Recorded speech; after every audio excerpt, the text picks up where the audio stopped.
the central bank digital currency, often known as CBDC, the concept is the central bank, and in America's case, the Federal Reserve, would issue a digital currency. This would be a successor to what we consider paper money.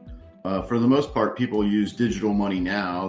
The paycheck for most people gets electronically deposited into their bank account. So from the user's end, the main difference would be whether you even need a bank, because the Federal Reserve would effectively manage everything. The simplest form of these are simply an account. Just imagine that each of us has an account with the federal government, and when I want to give you $10, I just transfer $10 of that balance to you. And that already has lots of issues, and that's really what people are wrestling with.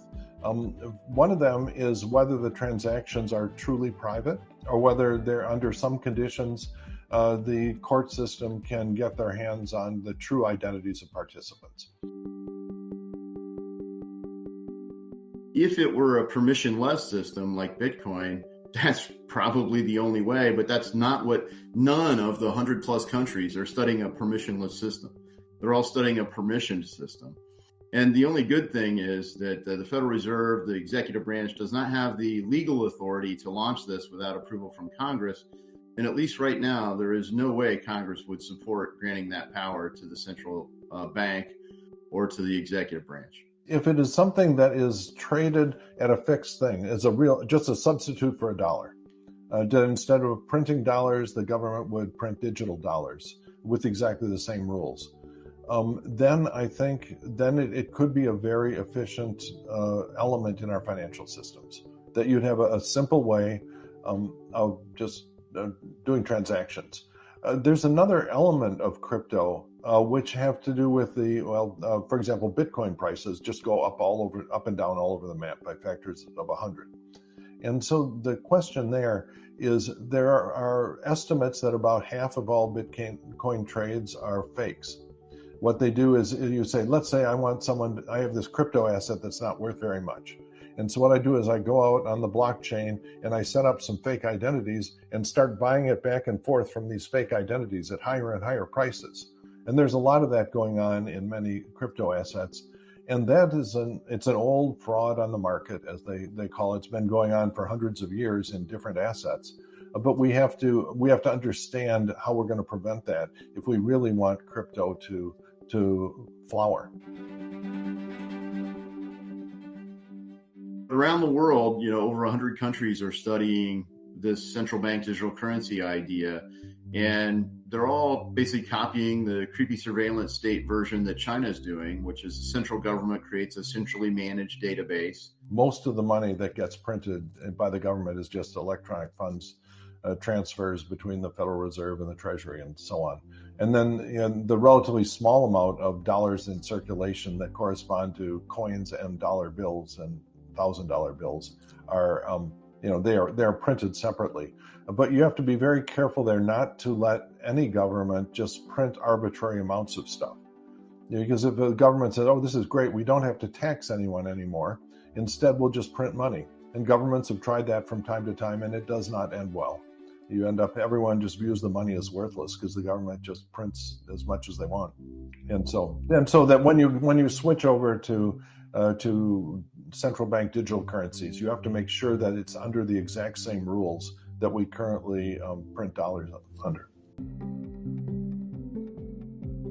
The good thing about the government creating a cryptocurrency, the idea that the government doesn't need to. There are already great options. So if you look at Bitcoin, it is, a lot of people will conflate crypto with central bank digital currency, and they don't really understand the difference.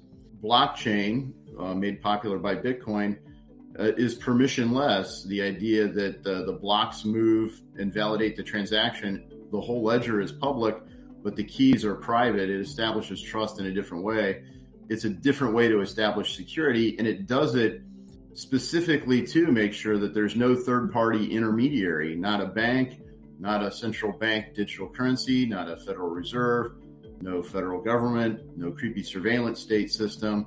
The pros have to do with the efficiency of transactions.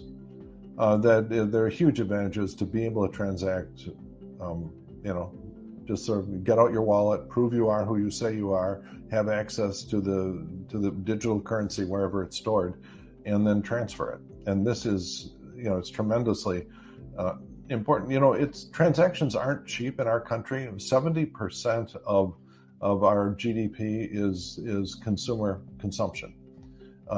And that is very inefficient when you look at other countries.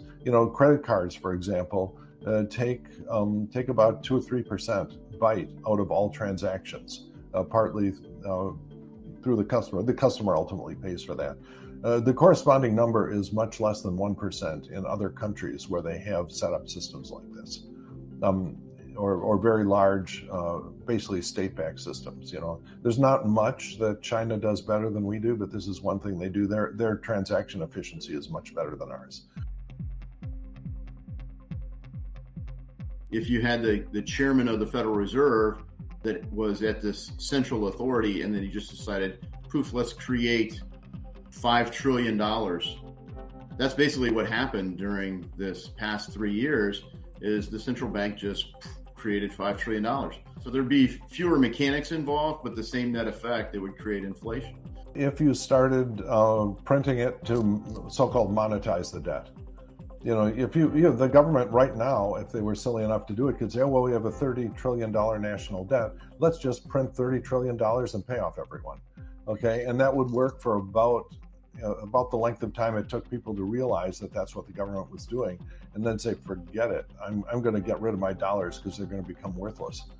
And so I think we through looking around at the experience of other countries, I think we have a pretty firm idea that that's not a path we want the United States to go down with. And the fact that we have not gone down that path for hundreds of years is one of the reasons that people have confidence in the U.S. dollar.